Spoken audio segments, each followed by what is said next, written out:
Hello, my name is John Calhoun, and you are listening and watching to the Service Design Show, episode 226. We all want design to have a seat at the table. But what does it really take to get there? Is it about better deliverables, or is there something more fundamental we're missing?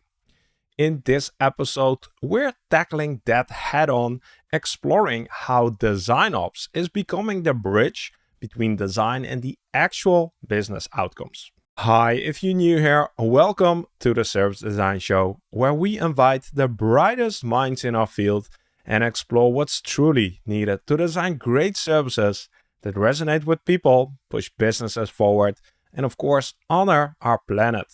Our guest today is John Calhoun.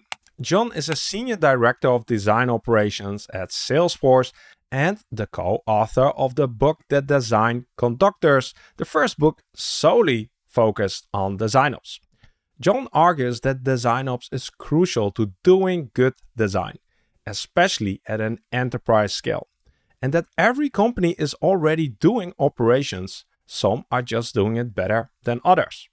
Now, you might think operations and picture spreadsheets and Gantt charts, but John is amended that DesignOps is design itself. Over 2 years, John and his co-author Rachel Posman immersed themselves in the world of DesignOps, interviewing practitioners and gathering insights that are now distilled in their book. So if you've ever wondered how DesignOps can increase the speed, consistency, and quality of design delivery, basically giving you more bang for your buck, you should get their book and of course, listen to this episode. Because in today's conversation, we're going to learn about why DesignOps is so crucial for scaling design in any organization, regardless of its scale. How to think about operations as a design challenge, not just a back office function. We'll hear about practical frameworks to measure the value of DesignOps and demonstrate its ROI, strategies for building bridges between design, product, and engineering teams, the skills and backgrounds of successful DesignOps practitioners, and how you can grow into this role, how the role of design operations is changing, and what the future holds for this profession. And of course, we'll discuss how AI is impacting design and design operations. One thing that really resonated with me was John's emphasis on the timing of the book. It came about during a pretty unique moment, with economic shifts impacting design teams everywhere. So we dig into how DesignOps can actually be a lifeline in those situations, which is super relevant for anyone working in a changing environment. And let's be honest, we all are. So whether you're currently leading a team or trying to make the case for a stronger internal DesignOps practice, this conversation offers some powerful arguments. With all that said, I'm excited to jump into this conversation with John. He offers a ton of practical advice, plus a bigger picture look at the world of DesignOps. And don't go anywhere, because I'll have some closing thoughts at the end. My name is Mark Fontein, and you are listening to the Service Design Show. Welcome to the show, John. Hey, thanks for having me, Mark. I want to start with a very specific question. John, let's be honest. Is the title of your book a play on orchestrating experiences, the other classic written by Patrick Quattlebaum and Chris Risden? It is not, actually. It comes from my co-author, Rachel Posman, and I. We're both artists by trade. I'm a musician. She's a ballet dancer.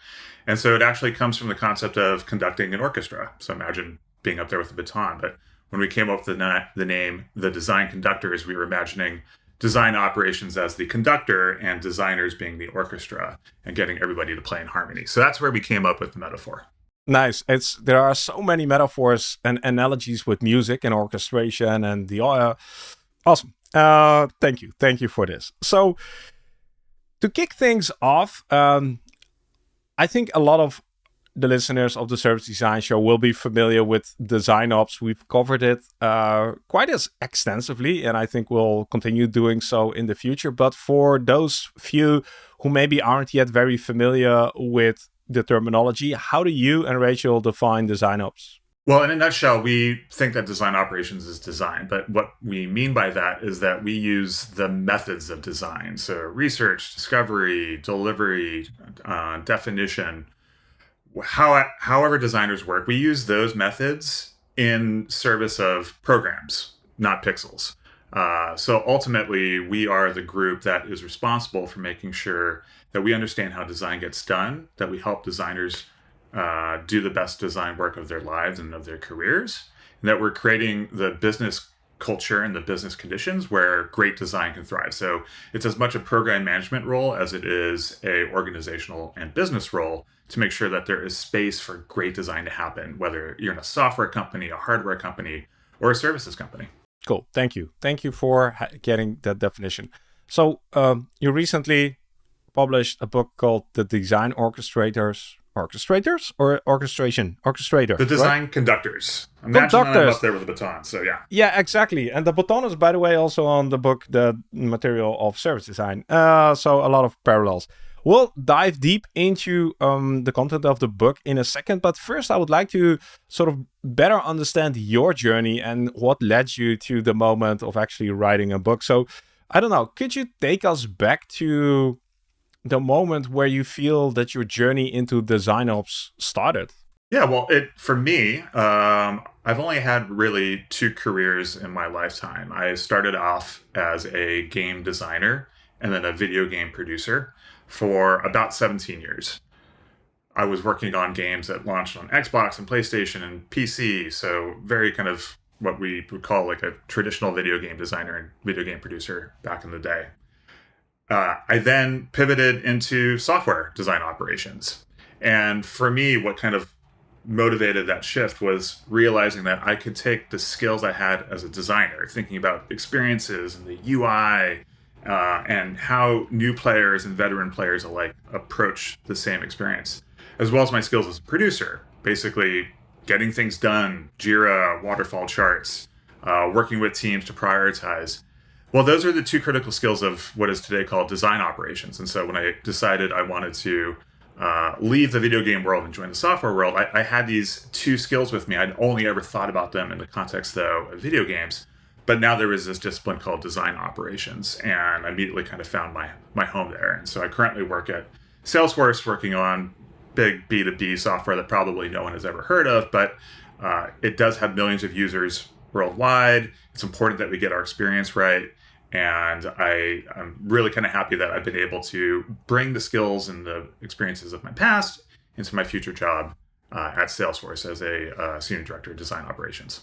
It's when I ask this question to service design professionals, how they got into service design, they usually have like sort of a moment where the lights were turned on. They either stumbled upon an article where service design was introduced, or I don't know, there was a course or something like that. And then they go like, oh, so this is what I've been doing all along. Was there a moment like that for you as well, where you sort of realized, oh, it's design ops that I'm doing?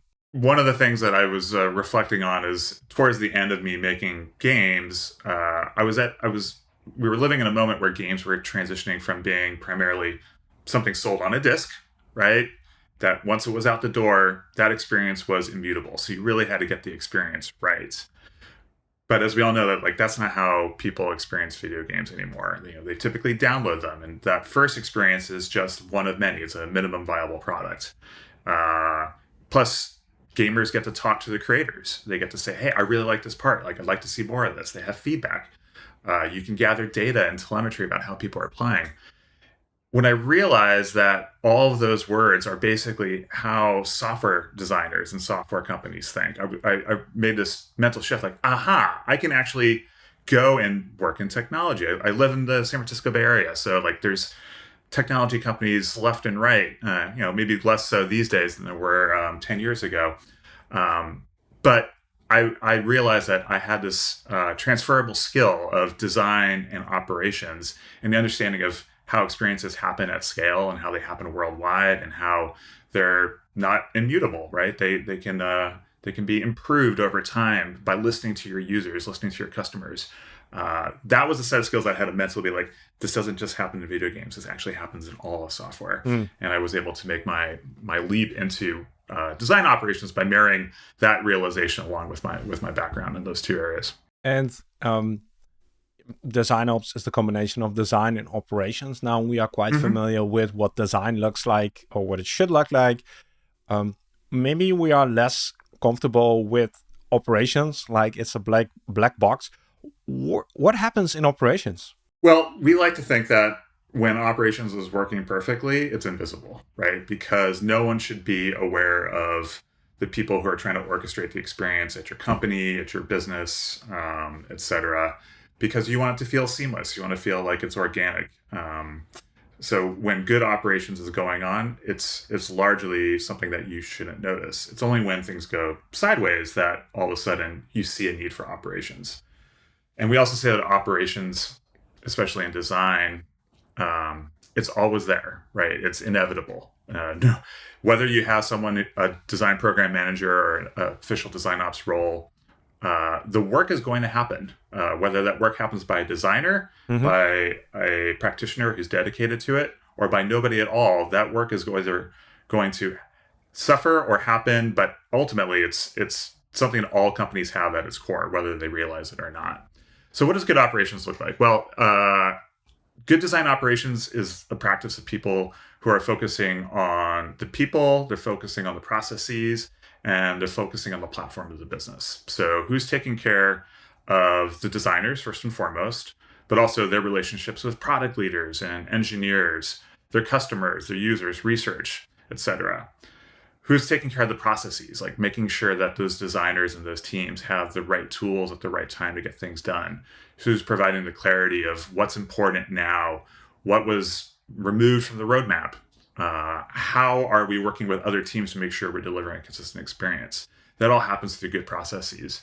And then lastly, design operations also focuses on the platform of getting the business ready. So what tools are you using? Are you resourced appropriately?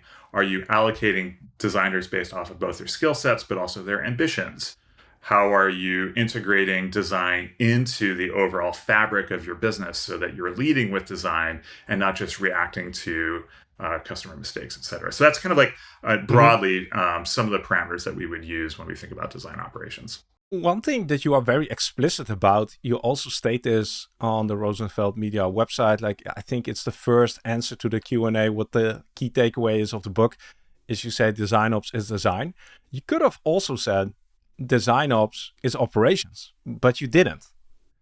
So can you tell us a little bit more about why are you so eager to communicate that DesignOps is design? I think it's because what sets our practice apart today, maybe not forever, from other operational practices. So historically, software companies have always had operations teams to support their software engineers. You might be familiar with the term like, say, DevOps or TechOps, right? Nobody would be surprised to know that there's a dedicated role to the folks who build the tools that help maintain integrity of the code or ensure a smooth deployment, et cetera, or that all of the different engineers are working in a code base that's always live and can be tested, et cetera. Well, that's TechOps. DesignOps, back in the 2016, 2017 era was kind of born of that, but for designers. But what makes a designer different than a product manager or an engineer? Like today, we would say that they're really all part of the same trio, and we should be blurring, if not fully erasing, the distinctions between those groups. But say 10 years ago or so, it was very important that designers had a dedicated operational practice because their tools were different, the way they worked were different, but most importantly, their techniques and methods are different. And so originally, design ops practitioners were designers who just had an operational mindset. And so they brought with them design methodologies. So you may be familiar with the double diamond. I'm sure your customers and your listeners, I should say, are familiar with, like, you got to do discovery before you do definition. You got to do development before you can do deployment, et cetera. Well, that's a design methodology, but so is, say, user research or A/B testing. These are all the practices that our first practitioners 10 years ago were using in service of operations. And so there was a big difference between how they approached their job versus our counterparts over in tech and DevOps. And so that hasn't really changed a lot. In fact, we've maybe even doubled down in it, as we believe that good design methods and good design practices are actually good business practices. Mhm. And so we're now at an inflection point where like design ops is a thing. We have a book on it, the Design Conductors. You can take workshops in it. You can get certified in it. It's an actual role that exists and is important to the success of companies. But what makes it different from other operations company is that it's rooted in design. It's for designers, at least it is originally, but it's also for good businesses that want to lead with design and be design forward. And so we need to be stewards and good practitioners of design ourselves, which is why we really kind of nail and hammer home the metaphor that design ops is design. We think it's like one of the most critical things. Interesting. So, tying back to this, um, when you started, when you started your journey into design ops, like the term wasn't there yet, right? It wasn't an Mm-hmm. established field. You didn't have a book to learn from and hear about the best practices. How did you get good at this? What were some of the resources that you used to hone your craft? Let's use that design analogy again. Iteration. We try things, we see what works, we retro our experience, and we try to be iteratively better the next time. So that's how a lot of today's practitioners kind of discovered the best practices. And what's interesting is that, and we cover this in our book because we interviewed a lot of folks for it, because our experience, and I keep saying my co-author Rachel Posman and our experience is only one of many at Salesforce and the other companies that Rachel has worked at. And one of the things that we discovered, for example, is that there are many different frameworks and models by which you can design your design ops team. We happen to work in what we would now call like a hybrid model, but we also interviewed folks that worked in a centralized model, who worked in a federated model, or who worked in an agency model. They're all design operations team. But if you were to kind of take one person, pluck them out of that model and drop them into a different one, they might not even recognize how the work gets done. They might feel like they're learning the job all over again. And so we came across our model over time based off of the needs of our company and based off the needs of our designer, but it's only one of many. And so one of the reasons we wanted to write this book is we wanted to capture all these best practices from our field, bring them together so that not only design ops practitioners, but product leaders and program managers and project managers of any stripe could start to see like there are other options out there. Here is how these designers are thinking about organizing their operations. And maybe we can do the same if we use the methods of design in our own practice and use our book, the Design Conductors, as kind of like a starting point, a launching pad, if you will, for how you might organize a team. I think it's a good moment to sort of segue into the book. When you started writing it together with Rachel, or Rachel had the idea, you can tell us a little bit more about the backstory in a second. Um, like, who was the audience that you envisioned? Who would be the ideal reader, and like which problem were you hoping to solve for them? So there are three questions in one. Great interviewing technique, Mark, but good luck with this, John. Well, Rachel couldn't be on the podcast on the show with you, so I will do my best to tell one of her stories, which is that she was the person who was originally approached to write this book. We had given a speech at the Design Ops Summit many years back, where we talked about how the two of us had changed the operating model for our Design Ops team at Salesforce. How we went from one framework to and evolved it into a new framework. And this new framework, we called it at the time two sides of the design ops coin. It was like a vertical and a horizontal structure integrated seamlessly, focusing on the org, but also the products itself. Anyway, that was the topic of our speech. And for a lot of people, they had never even thought about organizing their design ops team this way. It was like, oh my gosh, like this is so great. Like this is actually the solution to the problem that we've been facing. Is we're growing, we're scaling, our model is outdated. And so Lou Rosenfeld, our publisher, approached Rachel, like, hey, you should turn this speech into a book. And she noodled on it for a time, and eventually got to yes. She brought me on board, and we started writing. So anyway, that's the origins of the book, but who were we originally writing it for? Well, I think when we started, we were thinking about the audience that we had spoken to at the Design Ops Summit, right? A room of Design Ops practitioners, right? There was Mm-hmm. nobody else in the room. And so our original thought was, let's speak to those people, the people who are asking us questions. They might be newbies to Design Ops. They might be veterans who are curious about other ways to practice design operations. Let's write a book for them. But as we started doing that, we realized that not only did it not make enough material, but that the story we wanted to tell, although about design operations, was really relevant to a much broader audience. We thought, hey, designers who are interested in design operations would probably benefit from this.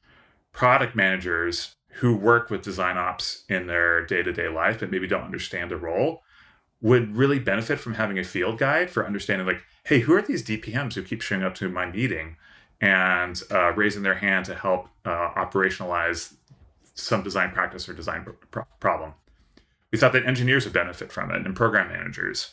Then we started to realize that, like, hey, if you are in marketing, you have a practice that's very similar. Over here in the US, we're starting to call it like creative ops, but like, who is managing the workflow and intake of work for creative assets that go out onto the web and billboards, et cetera?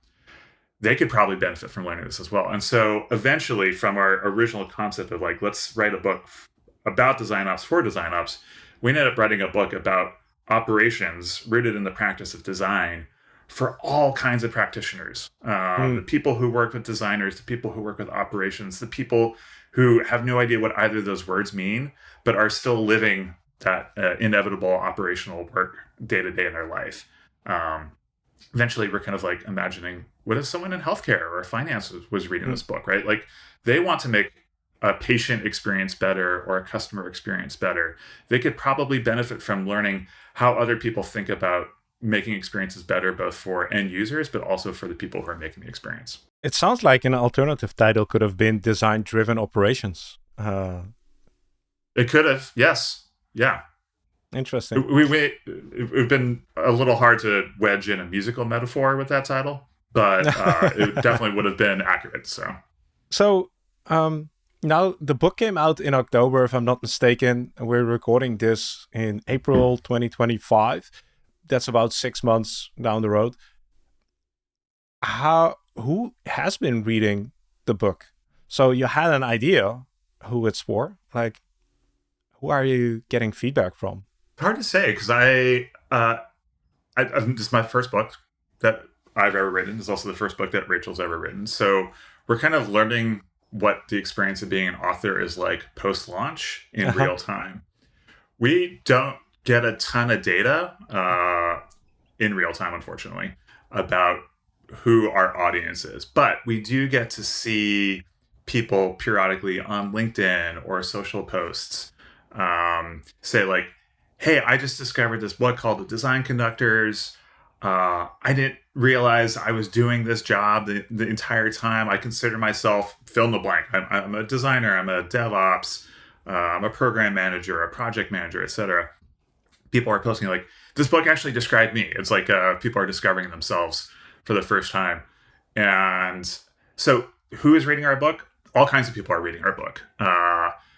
Don't have any hard data about whom or where or why, but for me, it's refreshing to see that our stories and our frameworks and our messages got out to a much broader audience than just people who currently practice design ops formally. Like, that's a pretty small niche audience. And so seeing that there's so many people who are excited to learn about change management or organizational structure or double diamond thinking, but in service of project and program management, as just a few examples, they're out there and they're having fun and reading our books. So it's great to see. Yeah, well, yeah, I would be very curious to know more, like in a year time, who has been reading the book.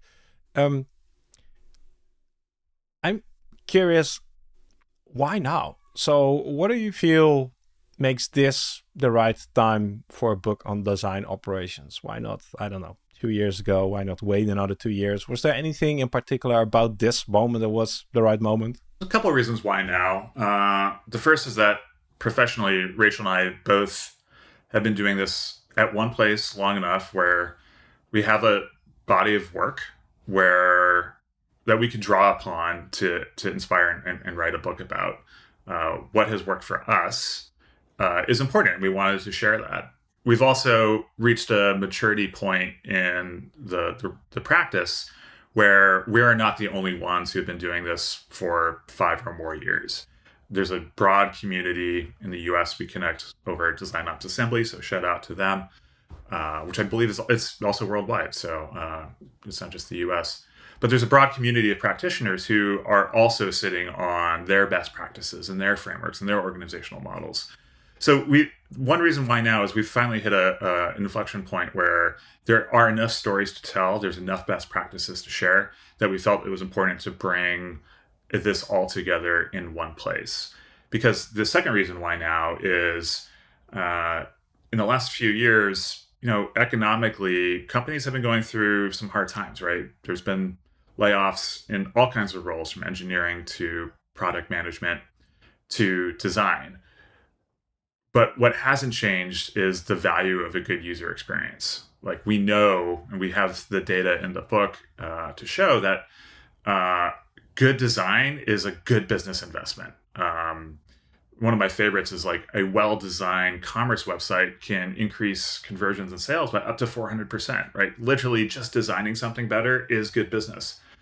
But we also know that some of the traditional areas where DesignOps is rooted, like streamlining processes and reducing waste in the design process. Well, in a world of austerity and where companies are cutting back, those are really attractive. They help you arrive at good design for your customers by deploying good design into your business. And so then what I'm getting to is the reason why now is like perhaps DesignOps has never been more relevant and more important as teams and companies are trying to be more efficient, be more performant, and be a little bit more lean. You need that design operations heart to make sure that you're getting there in the right way, not burning out your teams, not creating waste in the design process, knowing how to listen to your customers and bring their insights into your design process so that you're really designing the right thing for the right audience. And then lastly, like personally for Rachel and I, we had the opportunity. We decided probably we both have families, since we both have young kids. We were in a moment where we could just do it with our families. They had given us the space to write a book, and can't write a book in a vacuum. And so we had this moment where the support of our families was both there, and so we decided let's just do this. The time is right. So awesome. Yeah. No, family plays a huge role. While you're sharing this, one of the questions that goes through my mind is, I'm curious how the Agile and Lean Six Sigma folks will perceive a book like this. But before we get into that, I wanted to know something else.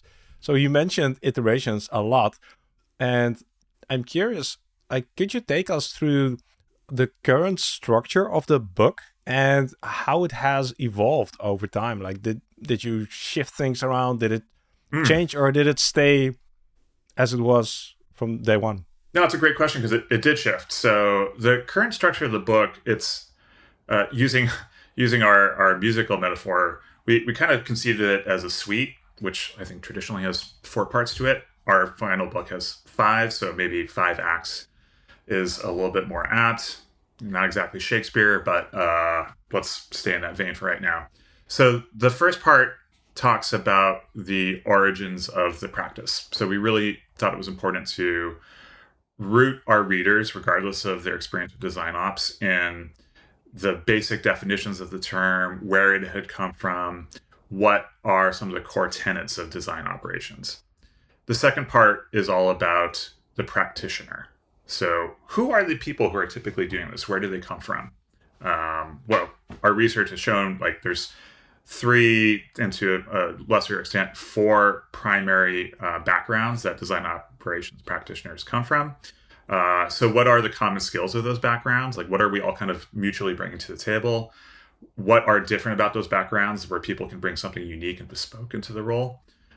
What are the competencies of the role? So if you're a practitioner, like how do you think you should be thinking about growing your performance and measuring your aptitude? Where how do you identify your own gaps? So we talk about a lot about individual competencies. The next section is all about the practice itself as it appears in the context of an organization. So, right, once you understand the people doing the role, how do you understand what those people are doing when you drop them into a business? Maybe it's a service business, maybe it's hardware design, maybe it's software design. Regardless, we saw that design ops is heavily influenced by the context of the business around it. And so we needed to devote entire sections of talking about design ops and the design ops practitioner in context. So, what are the different organizational models for design teams? Frankly, how they sit inside their business structure matters a lot. Do you have a chief design officer who leads the product vision, or do you just have a network of designers who report into an engineering structure? Like, you have to kind of understand the similarities and differences to really get to the heart of design ops. But also, like, how do design ops practitioners work with the roles? So it's another contextual factor. So in any case, the third part is design ops in the context of the business. The fourth is all about what does design ops do for the business? So like, what are some of the key value adds that we see? So things like change management, running the business of design, or things like that. And then the fifth part is practical frameworks that you can use in service. So like, a lot of theoretical stuff. Talking about theoretical things are great, but you really want to kind of put things into practice. So we have a whole section about like, hey, here's some actual frameworks you can use. Here's a template. When we reference double diamonds and triple diamonds, here's what that looks like. When we think about the ADKAR model for change management, here's what those initials mean, et cetera. So there's a large section where we actually go really deep on actual tactical, practical frameworks that you can use. All right, so that's the structure of the book. How did it change? We originally imagined it as a journey of scale.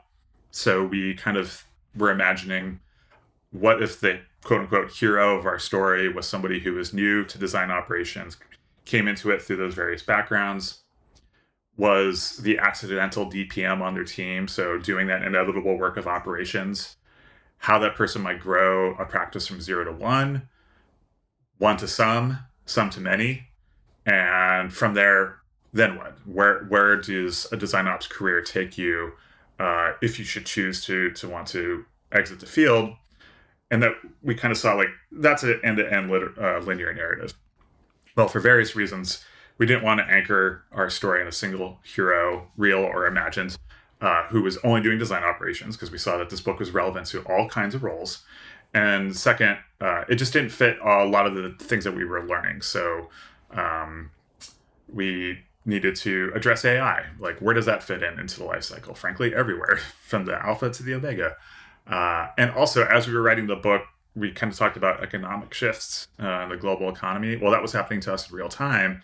And so having this kind of heroic journey of 0 to 1, all the way from 1 to many, didn't really feel relevant at the time when so many companies were scaling back. And so we needed to not really focus on a linear journey, but rather just talk about the fundamentals in a really concrete way, where people can kind of flip through the book and be like, hey, here's where I am on my journey. Like, I'm in the middle here, where you talk about what to do when things go wrong.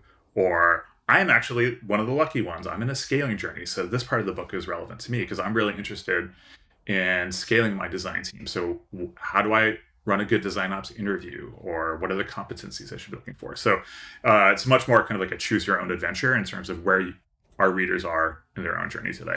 And there we go. Your game experience background of choosing your own adventure. That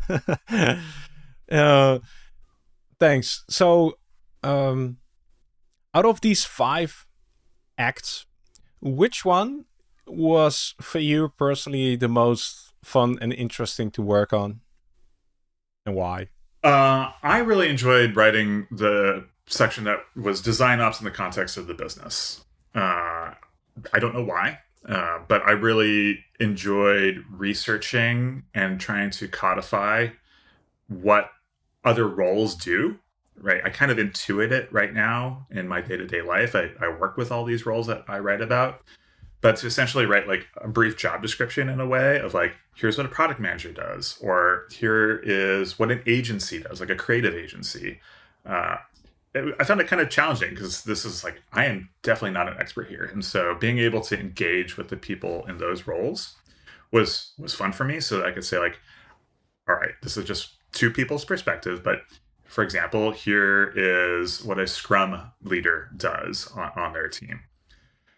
And then reverse engineering that into like, okay, how do we work with that role? Like when these two roles intersect, how do you say this role does this role does this? What are the skills? What are the complementary skills? And sometimes what are the risks that happen when you say have a technical program manager and a design program manager working together? I had my own experiences, but we don't want to write about just John and Rachel's stories. So then I had to also also go out and talk to other people and be like, hey, what is it like when you work with your engineering leader? Or what happens when you hire a creative agency and their designers are now trying to integrate integrate design into your code base? Just it gave an opportunity to hear about so many different stories from people who practice design operations. So that's why that chapter was that section, I should say, not just that chapter, was one of my favorites to write. The act. The act, yes. The act. Yes, that's where we were. Shakespeare. Interesting. And I've never published a book, and I also never had a co-author. So I'm curious to your experience. Can you take us to a moment where you and Rachel had sort of a fundamental disagreement about something that should go in or not into the book? Well, we largely agreed what should go in, and we had some disagreements about what to leave out. But all in all, we were pretty simpatico on the overall structure and the contents of the book. I'd say there were some moments. There's a chapter about change management where I don't come to the table with the expertise. Rachel's been doing design ops for a lot longer than I have, and she's been doing it in a number of companies, from Uber Eats to Adaptive Path to Capital One. So she has a lot more experience working with design ops professionals in different settings, which I lack. And so change management was something that she was able to bring to the table and write about quite extensively. So it was interesting for me to be like, I get this somewhat intuitively, but I've never actually been officially trained in it. And as I was reading it, there were some concepts I didn't quite understand. I was like, Rachel, I don't get this. Like, I know this is what we do, but when we describe it this way, it doesn't feel like this was the path that I would go through. And so for the first time, I was kind of maybe representing the reader in the story. And so Rachel and I had to kind of back out a little bit and say, like, if this is not how my co-author would do it, maybe we need to rewrite it so that it makes a little bit more sense. I think ultimately where we landed was we took a number of frameworks and ideas and kind of broke them up into atomic bits and then rearranged them slightly into something that felt more cohesive narratively, but also more consistent in the way we would actually practice it. So maybe a bit of healthy conflict there, but it's the one moment kind of stood out where like Rachel and I kind of, it didn't just come naturally. We weren't just writing our experiences. We actually hit a roadblock where we had some differences, but the differences were my ignorance versus her experience, and just trying to figure out how to resolve that on paper. Interesting to read that chapter, see how it eventually turned out. So you had the opportunity to do a lot of research, to talk to a lot of practitioners. One thing that we're really curious about is what have you found? How do design ops professionals define success? So it's Friday afternoon, they're looking back on their week. What gives them a sense of accomplishment? Everyone's going to be motivated by something different. I think that's important to say. there's no one answer.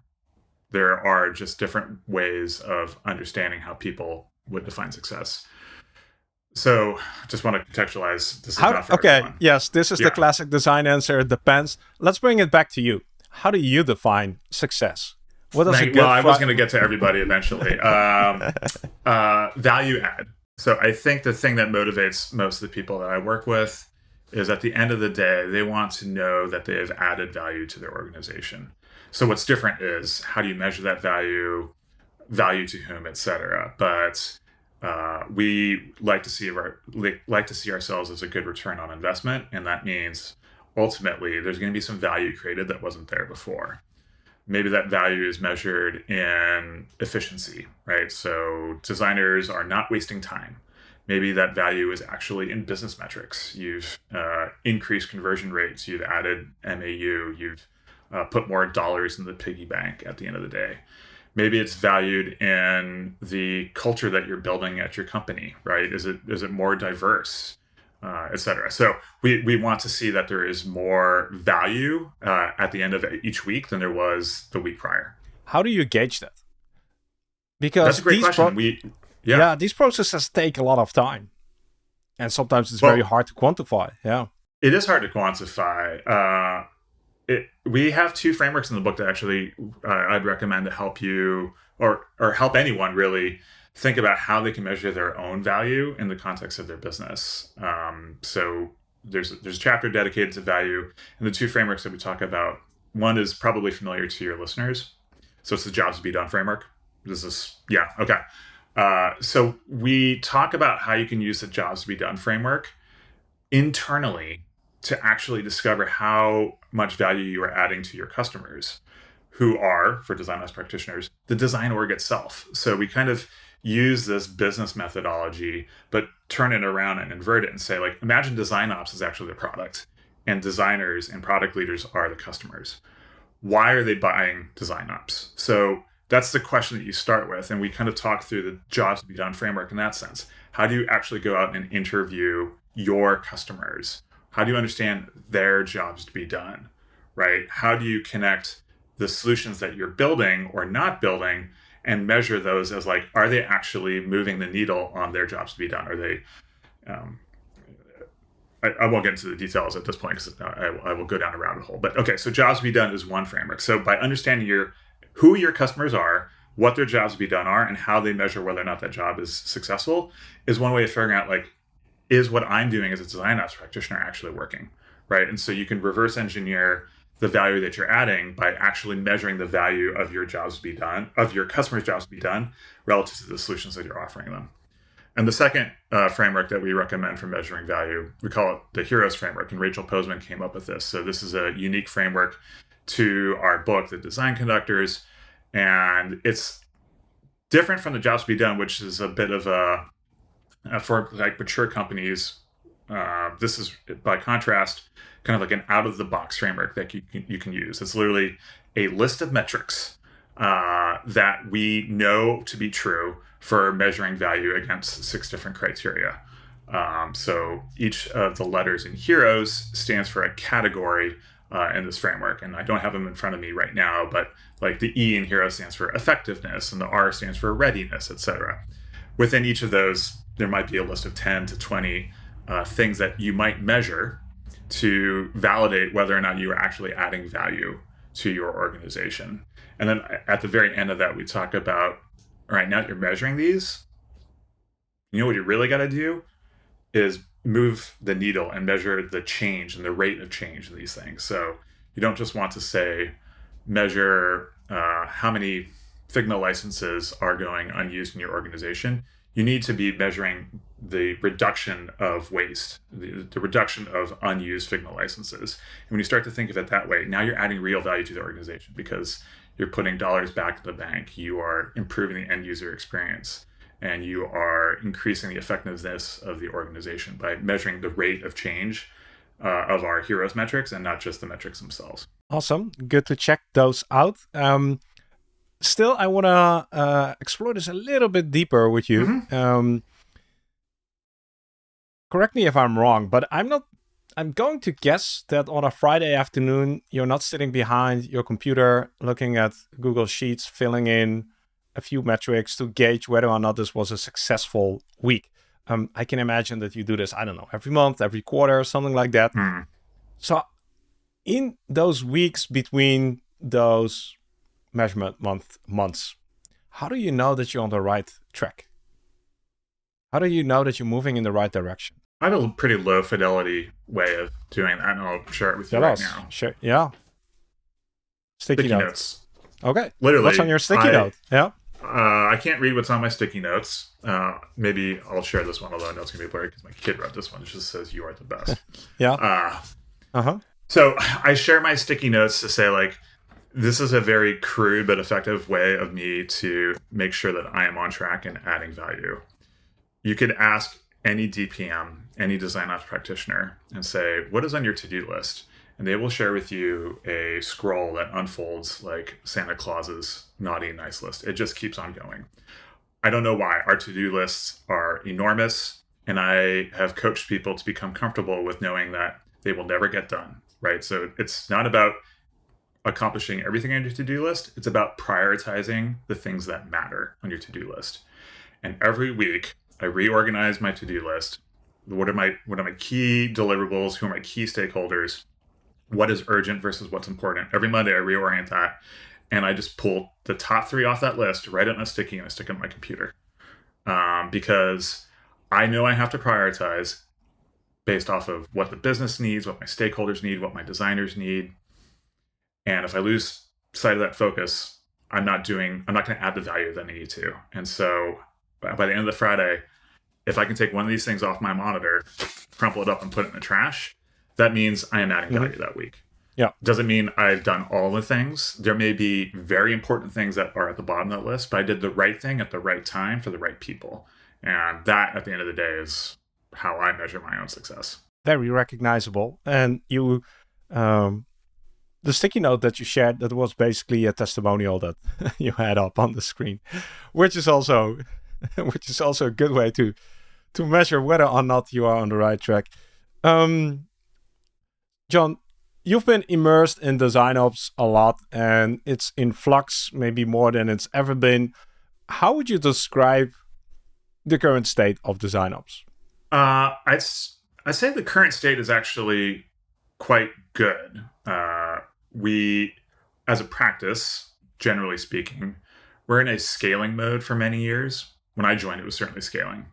It was all about identifying who the practitioners were, bringing them under an official banner, design operations, growing their skills and careers, and kind of organizing a formal design operations team.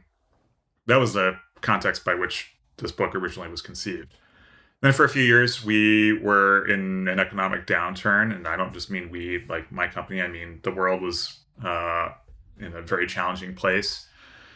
And scaling wasn't the right verb to be focusing on. It was all about, for some people, it was performance. Some people, it was just hanging on, right? So it came like, how are we managing balance and well-being along with business metrics? Today, I feel like we're kind of in a more steady state. We're kind of, riding a very fine line, but we're doing it quite well between the forces of business growth and the forces of business degrowth. I don't want to throw any negative words out there. Yeah, shrink. But we're riding a very straight line right now, and I think that's a good place for us to be, because it allows us to focus on both sides of what makes design ops important, supporting the designers themselves, but also adding value back to the business.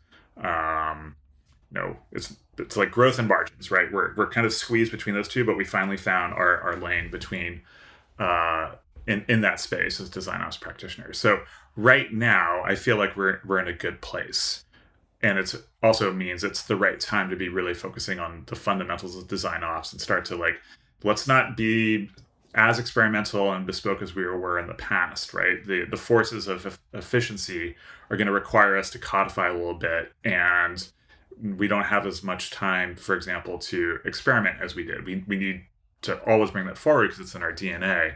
But if we're constantly experimenting and never delivering, then our value diminishes. So we have to kind of recognize like what doesn't work in our past without also losing ourselves in the process. So we're walking this nice steady line as design ops. I'd say if there's a roadblock in the way, it's AI, and what we choose to do when we hit that obstacle is up to us. We can lift it up and carry it with us and realize it's actually something that we want, that we value and want to bring on our journey. It may be something that we stop at, can't figure out, and all of a sudden we don't make any progress. Maybe we walk around it. I think everyone's going to discover how they think about AI in the context of their business and their design ops practice in their own way. I don't think there's a right way yet, but it is something that we're all going to encounter at some point, if not already. What makes you highlight AI specifically as a roadblock? Well, it's some people, it's not well understood, right? How do I integrate AI into my design practice is a question we get asked all the time. There's lots of ways to do it. How do I know that once integrated, it's actually improving my designs is another question we have. And I think that one, the answer is less clear. If you're a designer, is AI a companion and a tool? Or is it a coworker, or is it a replacement, right? And so that's why I kind of say, like, you can either pick up AI and carry it forward as something with value.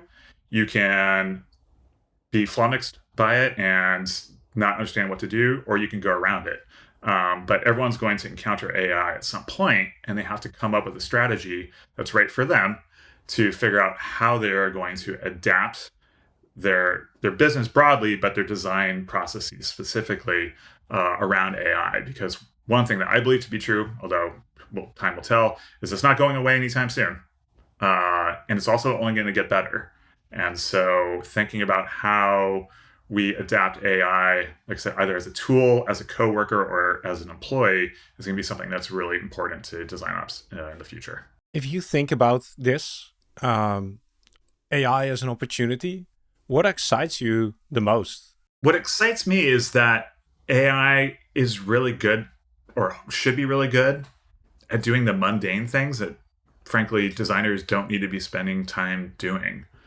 An example would be annotating their designs to make them ready for handoff to a developer. That's a couple hours of any designer's process. What if an AI could intuitively understand the designs on the screen and annotate them appropriately? Marry that with an effective design system, for example, and you're actually annotating with value. Here are the tokens or styling hooks to use, for example. Now, a lot of these tools already exist today and don't require AI. But when you marry the tools that exist today with, I hate to say the word intelligence, so I'm just going to say an artificial intelligence that may be able to make that process more accurate, faster, more trustworthy, etc. Well, then you've actually encountered something that can add value to everybody, from the designer to the developer to the end user. But there's a lot of mistakes that can happen along the way too. Hallucinations are a real thing. What if you don't have a design with people system? as well. Yeah, right. What happens if you don't have a design system to train the AI on? Is it just going to guess what the hex value should be for your colors, or what header to use? And so this is where the push and pull of like, how do I integrate AI into my practice is bumping up into the reality of how design happens today. But we're evolving, we're adapting. There's new tools that are AI first. There's existing tools that are integrating AI versus as plugins. And so having a strategy for how you evaluate and, more importantly, measure the value that AI is adding to your design process is something that I think design ops could be focusing on right now. Was this a question that came up while you were writing the book? No. No. What were questions? What were maybe new questions that arose while you were writing? We were getting still towards. We had written quite a lot extensively about the book when globally our tech companies, especially, were kind of in a downturn, and so the first disruptive force for us was like, how do we write about design ops as a practice that might be shrinking, right? And how do you change from a scale mindset to an efficiency mindset? So that was the lived experience of Rachel and I by the time we had written our first draft of the book. And it wasn't until we were, and to answer your question, how do you manage that process? Like a lot of our change management and focus on balancing well-being with performance that we have in the book, those elements came out during that time. It wasn't until we were kind of in the final stages of editing that AI was kind of pivoting from this kind of niche, then silly, then magical tool that everybody was talking about at the time. It was like ChatGPT, late 2022, maybe late 2023. I can't quite remember the year at this point.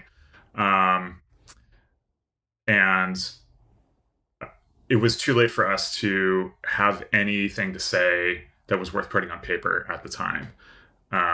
But at the very end, we acknowledged it in our final chapter to say, like, look, as we are writing this, something is happening. We don't know where it's going. We can't say much about it because it's just not there yet as a platform for us. But we wanted to acknowledge that AI is real and have a strategy. And at the time, we kind of said, like, at a very abstract and high level, hey, we think it's a good thing, right? Like, not for everyone. There's going to be a lot of mistakes, but like ultimately, we think there's going to be more positives than there are negatives. But please acknowledge that there are both and weigh appropriately.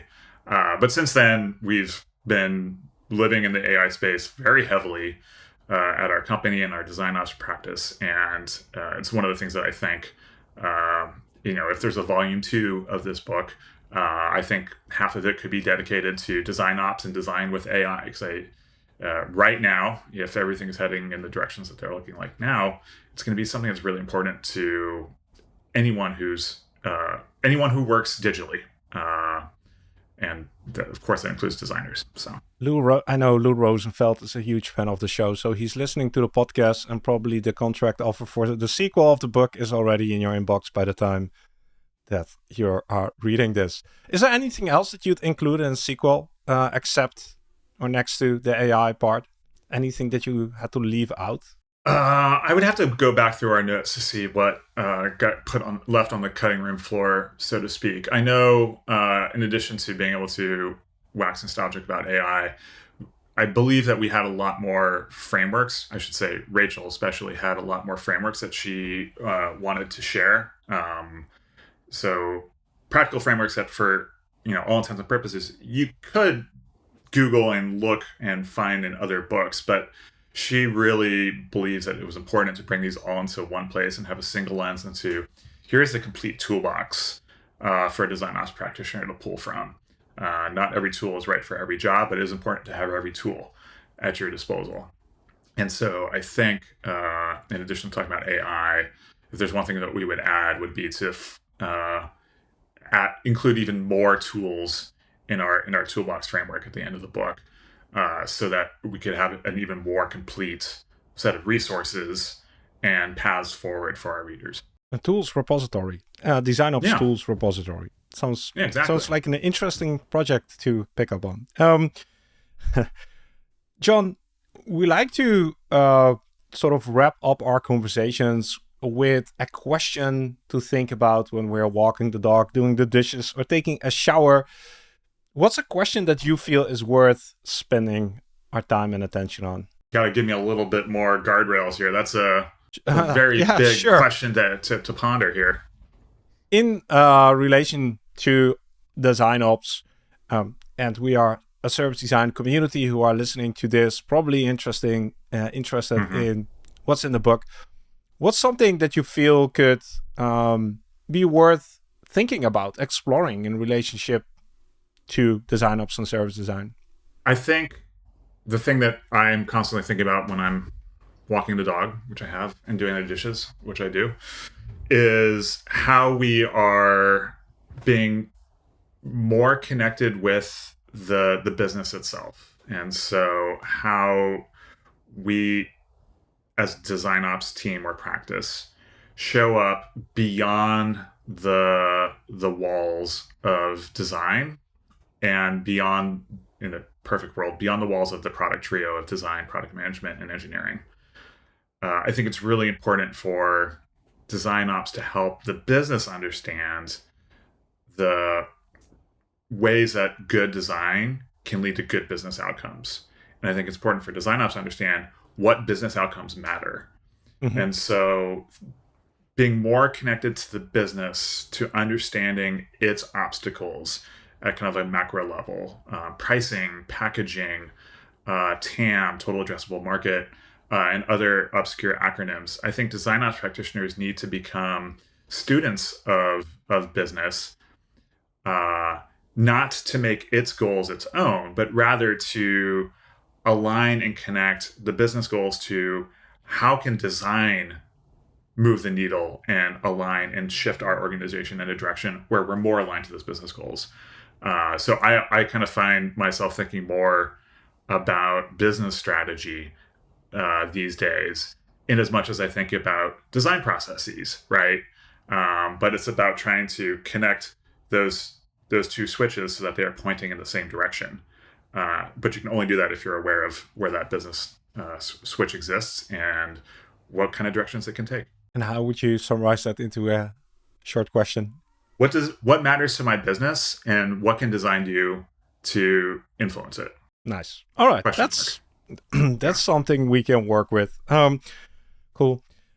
John, if people want to know more about you and the book, order it, read it, what's the place that you'd direct them to? Well, if you want to learn more about me or my co-author, Rachel Postman, please go to thedesignconductors.com. And from there, you'll see links to places to buy the book, first of all, on Amazon and other retailers. You can buy direct from the Rosenfeld website. There's also bios of us and some of the folks that we interviewed.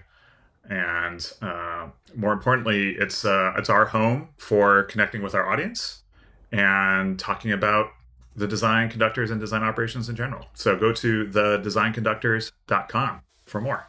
We'll make sure all the links that are relevant to this conversation are in the show notes as well, so people don't have to type.